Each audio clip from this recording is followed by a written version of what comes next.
যেসব আপুরা বোতাম ঘর সেলাই বা লুজ হয়ে গেলে কীভাবে ঠিক করবেন জানেন না, তাদের জন্য আমার আজকের এই ভিডিওটা।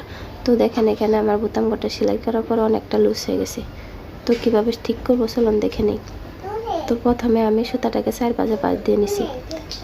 তো এখন আমি একটার পর একটা করে এভাবে সেলাইটা দিয়ে নেব, এবং সেলাইটা দিতে হবে অনেক টাইট করে সেলাইটা দিতে হবে এবং টেনে টেনে দিতে হবে।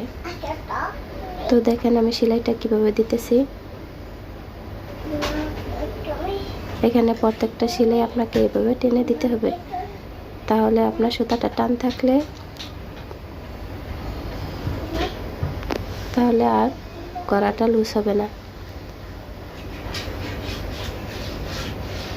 তো পুরো ভিডিওটা মনোযোগ সহকারে দেখলে আপনারা অবশ্যই শিখে নিতে পারবেন।